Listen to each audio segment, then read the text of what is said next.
গৌরব ও নন্দিনীর আশীর্বাদের সময় ঝগড়া হলো বড় মেয়ের সাথে গৌরবের, এবং শিবপ্রসাদ সবশেষে বিয়েটা ভঙ্গ করে দিল।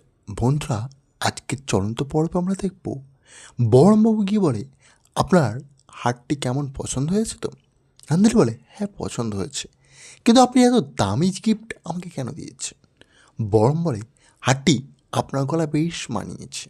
কিছু কিছু জিনিস দামি হলেও নিজের লোকের কাছে তার দাম হয় না। তারপরেই বড়বাবুকে প্রণাম করে। বড় বলে, কী করছেন কি আপনি? নন্দিনী বলে, আপনি যেটা বুঝছেন সেটা তো ভুল বুঝছেন। পাশ থেকেই গৌরব এসে হাততালি দিতে দিতে বলে, বাহ রে বাহ, এটা ভাবতেও পারিনি আমি। নন্দিনী, আজ বাদে কাল তোমার বিবাহ, আর তুমি এই ছেলেটার সাথে এমন ব্যবহার কেন করছো? আমার মনে হয় তোমার হাজবেন্ড মারা যাওয়ার পরে তোমার এই বড়রামের সাথে সম্পর্ক সৃষ্টি হয়েছিল। সবটা সত্যি করে বলো। তারপরেই কিছু না বলতে চাইলে নন্দিনী গায়ে হাত তুলতে চায়, তখনই বড়ম হাত ধরে বলে, এই কাজটি করার একবার ভাববেনও না। আপনি ভুলে যাচ্ছেন এটা মুখার্জি পরিবার। এখানে ওর বাড়িতে দাঁড়িয়ে আপনি ওর গায়ে হাত তুলছেন। তখনই গৌরব বলে, আপনি কে আমাকে আটকানোর? আপনার স্পর্ধা কী করে হলো? আমি আমার স্ত্রী গায়ে হাত তুলতেই পারি, সেটা আমাদের নিজেদের ব্যাপার। তখনই বরম বলে, আপনি এখনও বিবাহ করেননি, আগে বিয়েটা করুন, তারপর স্ত্রী বলবেন, তারপর আপনি জোর খাটাবেন, যা ইচ্ছা তাই করবেন। পাশ থেকেই তটিনী গাঙ্গুলি মা বলে, আরে জামাই কী করছো কি? চলো এবার আশীর্বাদটা সেরে ফেলি। তুমি ওর কথা শোনো না, বাদ দাও, যাওয়ার হয়ে গেছে। তখনই প্রশ্ন জালে ফেলে গৌরব আর বলে, এটা তো মেনে নেওয়া যায় না। আমার মনে হচ্ছে নন্দিনী, তুমি কিছু একটা গণ্ডগোল করছো। তুমি কি ভালো টালোবাসো বলরামকে? সব সত্যটা বলো আমার সামনে। তখনই নন্দিনী বলে, না কোনোদিনও নয়। আমি বলরামকে ভালোবাসা তো দূরকার জিনিস, তাকে ঠিকমতো চিনিও না। তখন শিবপ্রসাদ পাশ থেকে এসে বলে, গৌরব তুমি ভুল বুঝছো, আমরা জাস্ট ফ্রেন্ড, আর একই এজের, তাই জন্য একটু কথাবার্তা বলছিল। ওর বিয়ের জন্য এই বিষয়ে ডিসকাশন করছিল। আমি দায়িত্ব নিয়েছি, তাই আমার বন্ধু হয়ে ও সমস্ত কাজকর্ম করছিল, এছাড়া আর কিচ্ছু না। তুমি বুঝতে পারছো তো? তারপরেই শিবপ্রসাদ তটিনীকে কি বলে, যাও ওদেরকে এবার তটিনী রেডি করে নিয়ে আসো তো, আর লেট করো না, আশীর্বাদ দেবার শুরু করে দেই। তখনই তটিনী বলে, গৌরব কিছু মনে করো না, চলো এখান থেকে। তটিনী তাদেরকে নিয়ে চলে যায়। আর শিবপ্রসাদ বলে, কি ব্যাপার বলতো বলরাম, তুই এমন কেন করছিস? বরম বলে, সবটা বিয়ের মণ্ডপে দেখতে পাবি। তারপরে আমরা দেখব তটিনী আশীর্বাদ শুরু করবে বলে সবাইকে নিয়ে সেখানে উপস্থিত হয়। ধীরে ধীরে আশীর্বাদের পর্ব শুরু হয়ে যায়। বেশ খুশি থাকে গৌরব আর নন্দিনী। নন্দিনী বারবার বড়মবাবুর দিকে তাকায়। বড়মা হাসে আর বলে, আস্তে আস্তে আমার সমস্ত কাজ সাকসেসফুল হচ্ছে। তারপরেই শিবপ্রসাদ গাঙ্গুলি নিজে হাতে দাঁড়িয়ে গৌরব ও নন্দিনীকে আশীর্বাদ করে। গৌরব বলে, আমি চাই তুমি এই বিয়েতে যেন কোনোভাবেই ওই ছেলেটিকে উপস্থিত না রাখো। শিবপ্রসাদ বলে, আচ্ছা বাবা, তোমার কথাই হবে, কোনো প্রবলেম নেই, আমি ওকে রাখবো না। তারপরে তটিনী গাঙ্গুলি নিজে হাতে আশীর্বাদ করে নিজের দিদি ও জামাইবাবুকে। তাদের মধ্যে বেশ ব্যাপারটা ভালোবাসার সৃষ্টি হয়ে যায়। নন্দিনী গৌরবকে জড়িয়ে ধরে বলে, এভাবে আমার সাথে সারাটি জীবন তুমি থেকো, আমি তোমাকে জড়িয়েই সারাটি জীবন বাঁচতে চাই। এবং গৌরব খুব মিষ্টি ব্যবহার করতে থাকে। সেই তাটিনী গাঙ্গুলির পা ধরে নমস্কার করে বলে, আমাকে আশীর্বাদ করবে। তখনই তটিনী বলে, কি করছো কি?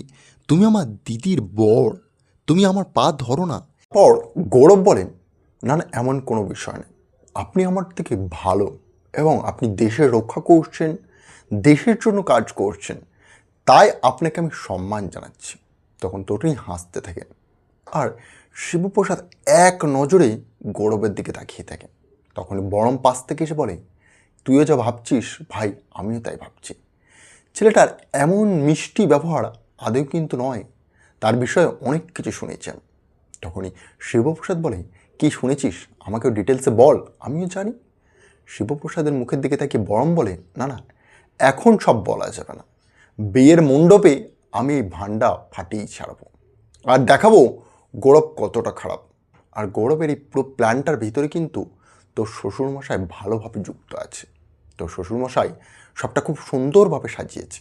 তখন শিবপ্রসাদ বলে, সেটা আমি বুঝতে পেরে গেছি অনেক আগে। আমার শ্বশুরমশাই আমার সাথে যে চালাকিটা খাটাচ্ছে সেটা খুব সুন্দরভাবে উনি এমন একটা ভাব নিচ্ছে যেন এই পৃথিবীতে আর কেউ চালাক নয়, শুধুমাত্র উনিই চালাক। পুরো বিজনেসটা আমার নামে করে দিয়েছে এবং ওখান থেকে সব বাজে জিনিস, গানস, জিনিসপত্র সব পাঠাচ্ছে, আর আমার নাম সেখানে রেজিস্টার্ড থাকার কারণে আমার খাতায় সব কিছু উঠছে। আজ বাদে কাল যখন এটা পুলিশকে দিয়ে ধরাই দেবে আর এই সব কিছুর পিছনে যখন আমার নাম পাওয়া যাবে, তখন আমার চাকরিটা নিয়ে প্রশ্ন উঠবে আর আমি ফেঁসে যাব। এটাই আমার শিবপ্রসাদের শ্বশুরমশাই চেষ্টা করছে, যেটা বুঝতে আমার আর বাকি নেই। তখন বরং বলে, তাহলে তুই যখন বুঝতে পারছিস, কোনো পদক্ষেপ কেন নিচ্ছিস না? তুই পুরো জিনিসটাকে আটকাচ্ছিস না কেন? তখন বলরামবাবু আরও একটা কথা বলে, এভাবে চললে কিন্তু আমরা সবাই ফেঁসে যাবো টাইমে। তখন শিবপ্রসাদ বলে, আমি তো এটাই চাইছিলাম, আস্তে আস্তে ওই কোম্পানির ভেতরে ঢুকবো, তারা কি কাজ করে, তাদের সাথে কি যুক্ত আছে, তাদের পুরো বিজনেস প্রসেসটা কীভাবে চলে সবটা আমি জানবো, তারপরেই আমি রেড করে সব ক্লোজ করে দেবো। বরং বলে, লেট হয়ে যায় না জানো অনেক, কিন্তু একটু ভুলের জন্য আমরা সবাই ফাঁসতে পারি। আর শিবপ্রসাদ বলে, বল, আমার শালির বিষয়ে তুই কি জানিস? আর তোর চোখ মুখে আমি কেন শালির জন্য একটা ভালোবাসা দেখতে পাচ্ছি কেন বলতো? তখন বরং হাসতে হাসতে বলে, হ্যাট পাগল, এমন কোনো বিষয় নেই। আমি আজীবনকাল কোনো কিছুকে ভালোবাসিনি, শুধু খাওয়া ছাড়া। আমি খেতে ভালোবাসি আর খাওয়াকেই ভালোবাসি, তাছাড়া আর কিচ্ছুটি নয়। তুই ভুল ভাবছিস। শিবপ্রসাদ তখন তাকিয়ে বলে, না, আমি ভুল ভাবছি না, আমি যেটা ভাবছি আর দেখছি সেটা সঠিক। তুই আমাকে উল্টে ভুল বোঝানোর চেষ্টা করছিস, যেটা ভুল হচ্ছে এখানে। তখন বরমবাবু আর শিবপ্রসাদের মাঝখানে এই কথাবার্তায় তটুনি এসে বলে, আচ্ছা, তোমরা এই কথাবার্তা একটু বাড়িয়ে আমাদের সাথে একটু দেখবে আর এই ফাংশনটা সামলাবে। তখন শিবপ্রসাদ বলে, অবশ্যই, এই বিয়েটা তো হচ্ছে না, তার জন্য আমাকে যা যা করতে হয় সেটা আমি ব্যবস্থা করবই। তখন তটুনি বলে, কী বলে, বিয়েটা হবে না? তাহলে এইসব কেন করছো? এত তোড়ঝোপ, সবার মধ্যে এত আনন্দ, আর আমার দিদিভাইয়ের যদি কোনো ক্ষতি হয়ে যায়, বিয়েটা যদি না হয়, ও তো ভেঙে পড়বে না? একবারও জীবনে বিয়ে নিয়ে খারাপ ঘটনা ঘটে গেছে, আবারও যদি সেম জিনিসটা ঘটে, তাহলে কিন্তু আমার দিদিভাই কোনোভাবে এটা নিতে পারবে না। ওই পুরো বিষয়টাকে টলারেট না করতে পেরে হয়তো নিজের জীবন নিজে হাতে শেষ করে ফেলতে পারে। এটা করো না শিবপ্রসাদ। তারপরেই আমরা দেখব আশীর্বাদের মাঝখানে কর্ণ এসে ডাক করে গৌরবকে। নন্দিনী বলে, একটু পরে যাক, এক্ষুনি কী দরকার?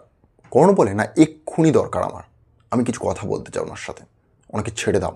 তারপরে গৌরব উঠে চলে আসে। নন্দিনী বারণ করলে শোনে না গৌরব। সঙ্গে সঙ্গে গৌরব কর্ণ চ্যাটার্জির সাথে ও বিজিদের সাথে একটি আলাদা ঘরে চলে যায়। সেখানে কর্ণ বলে, আমাদের বিজনেসটার উপরে কারো নজর পড়েছে, আমার মনে হচ্ছে শিবপ্রসাদ এসব কিছু করছে। শিবপ্রসাদ সবার সামনে ভালো সেজে নিজেকে একটি আড়াল করে কাজ করছে, যেটা আমরা বুঝতে পারছি না।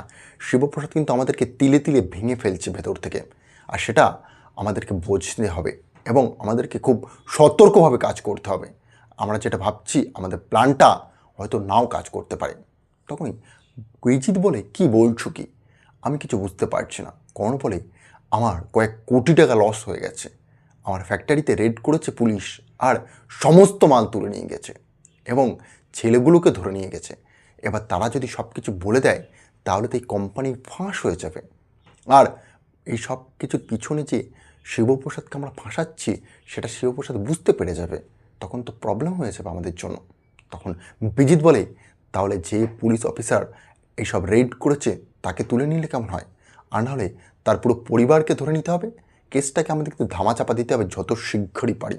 কারণ এই বিয়েটা না হওয়া পর্যন্ত আমরা যদি কিন্তু ধরে পড়ে যাই, তাহলে কিন্তু প্রবলেম বেড়ে যাবে, কমবে না কোনো দিক দিয়ে।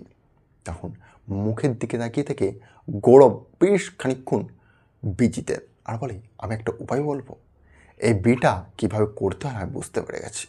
আমি নন্দিনীর কাছে যাব এবং নন্দিনীর সাথে সব কিছু শারীরিক কর্মকাণ্ড কমপ্লিট করে নেব, যাতে নন্দিনী পরবর্তী টাইমে বিয়েটি থেকে পিছু না হটতে পারে এবং নন্দিনী বাধ্য হয়ে একতরফা কোনো প্রবলেম হওয়ার পরেও আমার সাথে বিয়েটা করতে চাইবে, কারণ তার আর কিছু বাকি রাখবো না আমি।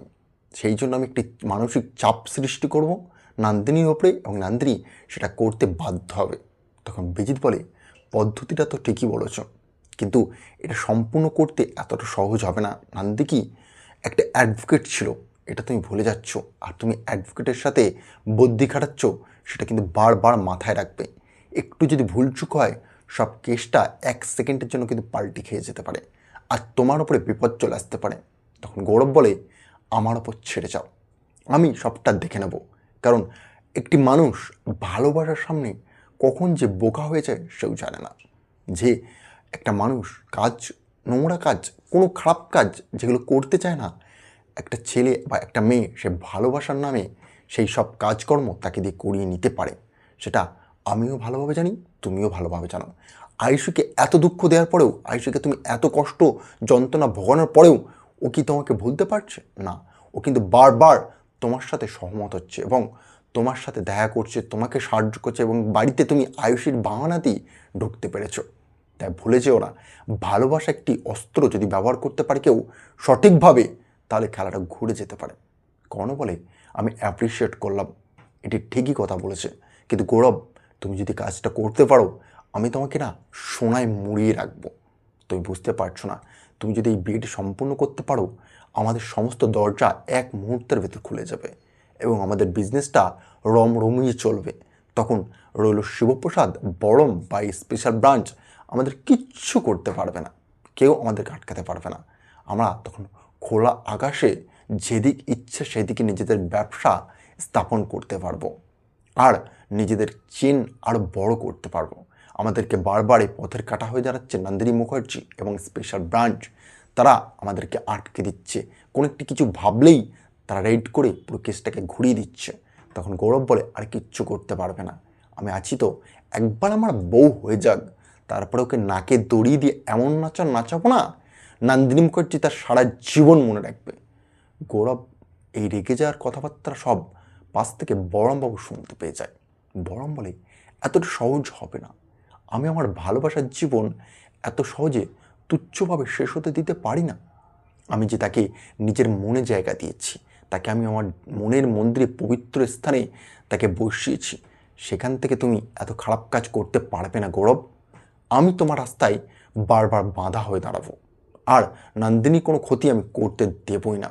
বলরাম একদিকে নন্দিনীকে বাঁচানোর চেষ্টা করে, আর এদিকে গৌরব ভালোবাসার ফন্দিতে আটকে জালে বন্দি করতে চায় নন্দিনীকে।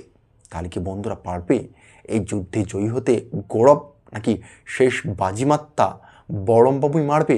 আপনারা অবশ্যই কমেন্টে বিস্তারিত জানাবেন এবং ভিডিওটি ভালো লাগে একটি লাইক করে চ্যানেলটি সাবস্ক্রাইব করে নেবেন।